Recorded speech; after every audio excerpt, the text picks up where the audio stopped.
ಇದ್ರಲ್ಲಿ ಏನು ಅಂತಂದ್ರೆ ನೋಡಿ, ಇವಾಗ ದೊಡ್ಡ ಮಾತಾಡ್ತಾರೆ. ಹ್ಮ್. ಗಂಡು ಮಕ್ಳಿಗೂ ಹೆಣ್ಣು ಮಕ್ಳಿಗೂ ಸಮಾನತೆ ಬೇಕು, ಹ್ಮ್. ಗಂಡು ದುಡಿತಾನೆ ಹೆಣ್ಣು ದುಡಿತಾಳೆ, ಸೊ ಎಲ್ಲ ಸಮಾನ ಹಾಕ್ಬೇಕು, ಅದ್ ಬೇಕು ಇದ್ ಬೇಕೆಲ್ಲ ಹೇಳ್ತಾರೆ. ಹ್ಮ್. ಮದ್ವೆನಲ್ಲಿ ಗಂಡು ಮಕ್ಳು ತಮ್ಮ ಖರ್ಚನ್ನ ಹಾಕೊಳ್ಳೋದನ್ನ ನೋಡಿದೀವಿ. ಹ್ಮ್. ಒಂದು ಗಂಡು ಹುಡುಗ ತಂಗಿ ಮದ್ವೆ ಮಾಡೋದನ್ನ ನೋಡಿದೀವಿ, ತಾನೇ ದುಡ್ದು ಅಕ್ಕನ್ ಮದ್ವೆ ಮಾಡೋದನ್ನು ನೋಡಿದೀವಿ. ಹೌದು. ಹೆಣ್ಣು ಮಕ್ಳು ಯಾಕೆ ಮಾಡ್ಬಾರ್ದು? ಎಲ್ಲಾದ್ರ ಬಗ್ಗೆ ಈಕ್ವಾಲಿಟಿ ಮಾತಾಡೋರು ಹ್ಮ್. ಇದ್ರ ಬಗ್ಗೆನೂ ಈಕ್ವಾಲಿಟಿ ಮಾತಾಡೋಣ ಅಲ್ವಾ? ಹ್ಮ್. ಈಗ ಒಂದು ಗಂಡು ಹೆಣ್ಣು, ಈಗ ನಾವು ಹೋಟೆಲ್ಗೆ ಹೋಗ್ತೀವಿ ಅಂದ್ರೆ ಹ್ಮ್. ಹುಡುಗ ಪೇ ಮಾಡ್ಬೇಕು. ಹ್ಮ್. ಯಾಕೆ? ಅದ್ರಲ್ಲಿ ಈಕ್ವಾಲಿಟಿ ಇಲ್ವಾ? ಹುಡುಗಿ ಪೇ ಮಾಡ್ಬಾರ್ದಾ?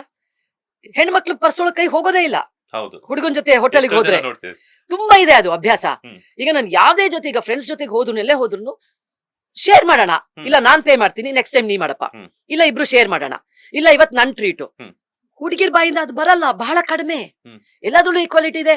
ನಾನು ಹುಡುಗ ಮಾಡ್ದಷ್ಟೇ ಕೆಲಸ ಮಾಡ್ಬೇಕು, ಹುಡುಗ ಬೈಕ್ ಓಡಿಸ್ತಾನೆ ನಾನು ಬೈಕ್ ಓಡಿಸ್ತೀನಿ, ಸರಿ, ಎಲ್ಲಾವುದು ಸರಿ. ಅವನಿಗೆ ಕೆಲಸ ಕೊಡೋದು ನನಗೂ ಕೊಡಿ, ಹ್ಮ್. ಅವನು ರ್ಯಾಂಕ್ ಬಂದಿದ್ದಾನೆ ನಾನು ರ್ಯಾಂಕ್ ಬಂದಿದ್ದೀನಿ, ಸೊ ಇಬ್ರಿಗೂ ಸಮಾನವಾಗಿ ಟ್ರೀಟ್ ಮಾಡಿ, ಆಯ್ತಪ್ಪ ಎಲ್ಲದನ್ನು ಒಪ್ಕೊಳ್ಳೋಣ. ಹ್ಮ್.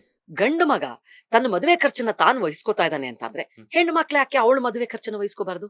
ಇದನ್ನ ನಾನು 20 ವರ್ಷದ ಹಿಂದೆನೆ ಮಾಡಿದ್ದೀನಿ ಮಂಜುನಾಥ್ ಅವರೇ. ಲೇಟೆಸ್ಟ್ ಹಾಗೂ ಇಂಟ್ರೆಸ್ಟಿಂಗ್ ಸುದ್ದಿಗಳಿಗಾಗಿ ಬಾಸ್ ಟಿವಿ ಕನ್ನಡ ಚಾನೆಲ್ನ ಸಬ್ಸ್ಕ್ರೈಬ್ ಮಾಡಿ, ಹಾಗೆಯೇ ಬೆಲ್ ಐಕಾನ್ ಪ್ರೆಸ್ ಮಾಡಿ. ಇದರ ಜೊತೆಗೆ ಫೇಸ್ಬುಕ್, ಇನ್ಸ್ಟಾಗ್ರಾಮ್, ಎಕ್ಸ್ ನಲ್ಲೂ ಮಿಸ್ ಮಾಡದೆ ಫಾಲೋ ಮಾಡಿ.